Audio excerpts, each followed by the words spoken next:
Después de haber sido derrotados todos los grupos terroristas marxistas que asolaron la región por la vía de las armas, con excepción de Nicaragua, Frente Sandinista de Liberación Nacional FSLN,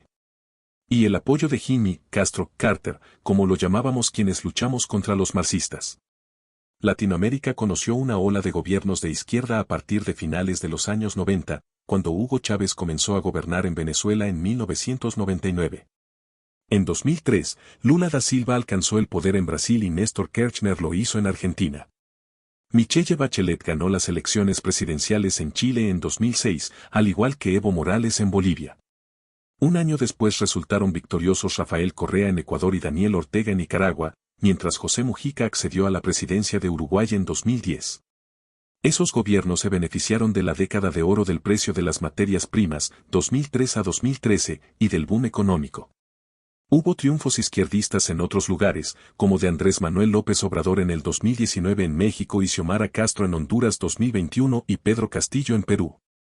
Actualmente, la arrasadora victoria electoral de Donald Trump para un segundo mandato luego del fraude electoral informático y postal del que fue objeto para llevar a Biden a la presidencia,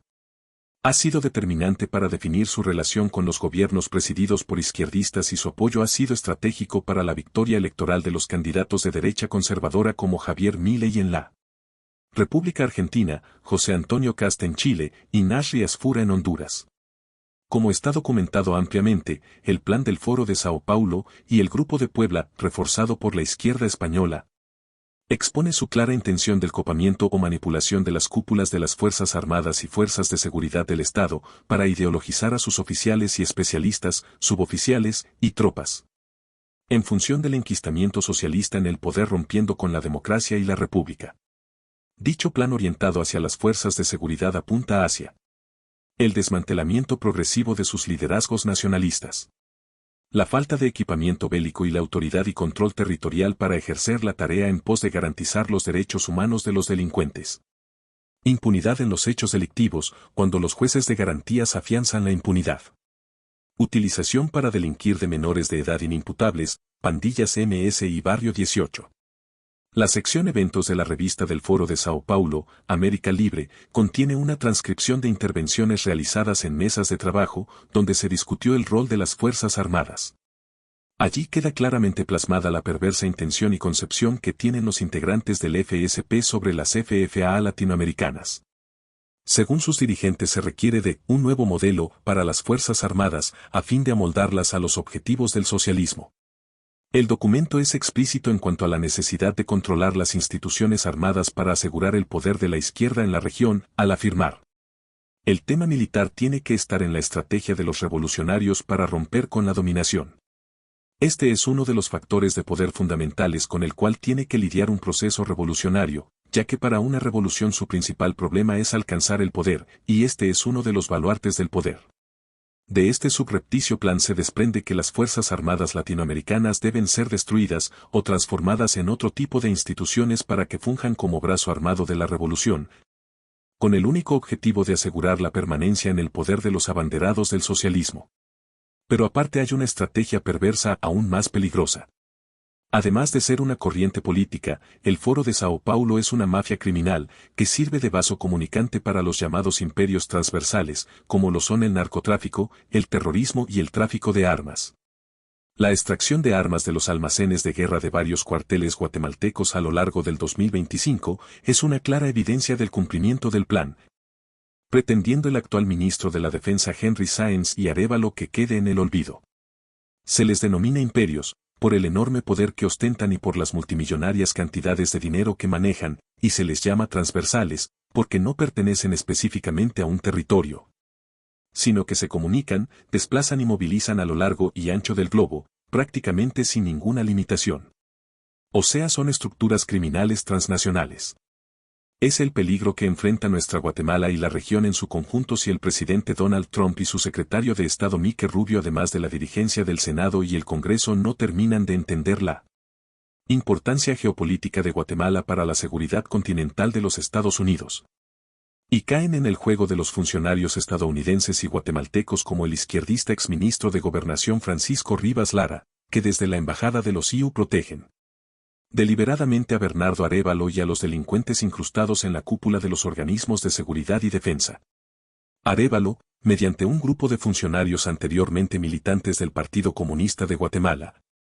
y advenedizos y corruptos dirigentes impuestos en abierta violación de las leyes y reglamentos militares y la meritocracia y profesionalismo inherentes, está creando las condiciones para ideologizar progresivamente a la oficialidad y mandos, protegiendo a la vez a sus mafiosos socios de las estructuras criminales ligadas a las pandillas MS Salvatrucha y Barrio 18, retando abiertamente las disposiciones del presidente Trump al declararles la guerra y denominarlas estructuras terroristas. Los analistas de inteligencia doctrinariamente debemos efectuar el análisis de documentos, fotografías, imágenes, textos, ensayos, publicaciones, etc., correspondiente a la forma y contenido.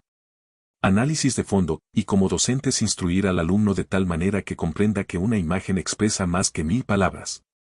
En las fotografías que acompañan este artículo se puede analizar las expresiones del ilegal ministro de la Defensa de Guatemala Henry Sáenz Ramos y del exministro de Defensa Iván Velázquez Gómez, responsable de haber dado de baja a más de 100 excelentes y experimentados generales del Ejército de Colombia durante su gestión, luego de ser nombrado en el cargo por el exguerrillero Gustavo Petro Urrego, cabecilla actual del socialismo del siglo XXI en la región y del pseudo presidente de Guatemala. Bernardo Arévalo, impuesto mediante fraude electoral y aliado ideológico de Petro y del Foro de Sao Paulo y su mutación, el Grupo de Puebla. Arévalo está implementando el plan del socialismo del siglo XXL de estrechar relaciones y planes entre las cúpulas de seguridad y defensa de los países gobernados por izquierdistas, para ser utilizados progresivamente como instrumentos de dominación y transformación de las instituciones armadas con la finalidad de tener control de la oposición, grupos sociales y expresiones políticas en los países que integran dichas plataformas ideológicas. Como se puede apreciar en otra de las fotografías, aparece el actualmente prófugo exministro de Gobernación Francisco Jiménez Irungaray, quien con la complicidad de Arévalo y los principales mandos del Ministerio del Interior por una fuerte suma de dinero facilitaron la fuga de toda la cúpula de la Rueda del Barrio 18, y lo hizo burlándose de la disposición del presidente Trump al denominarlos como una estructura terrorista. Huyendo bajo la protección Arévalo cuando se conoció la verdad sobre esta afrenta barbaridad. Supuestamente Jiménez se encuentra protegido por Petro en Colombia. Cabe destacar que, según los medios de prensa guatemaltecos, Milton Najarro, alias Dark, detenido tras la fuga de la cárcel de Fraijanes II, afirmó en el tribunal en donde está siendo juzgado que su escape contó con apoyo estatal. El hecho, junto con otros 35 líderes pandilleros, generó una crisis de seguridad y denuncias sobre acuerdos entre autoridades de gobernación y estructuras criminales. Milton Najarro, alias Dark, afirmó ante un tribunal que su fuga y la de los integrantes de la Rueda del Barrio 18 fue coordinada con autoridades del sistema penitenciario y de la Policía Nacional Civil, PNC, quienes facilitaron uniformes y patrullas para la evasión. Durante una audiencia celebrada por videoconferencia, Najarro fue ligado a proceso penal por los delitos de evasión y portación ilegal de armas de fuego.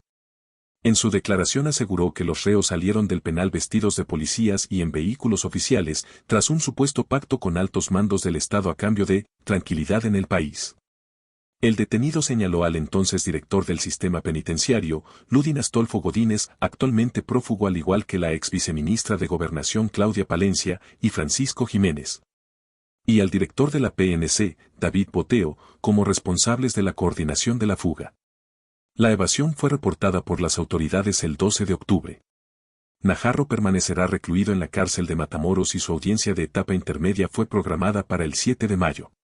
Este artículo, publicado en Guatemala por El Siglo, en su versión al inglés, será publicado por importantes medios de comunicación de los Estados Unidos y Europa interesados en la crisis de seguridad que enfrenta nuestro país. Es axiomático que no habrá futuro para nuestra nación toda vez el crimen organizado esté incrustado en la cúpula de nuestras instituciones de seguridad y defensa.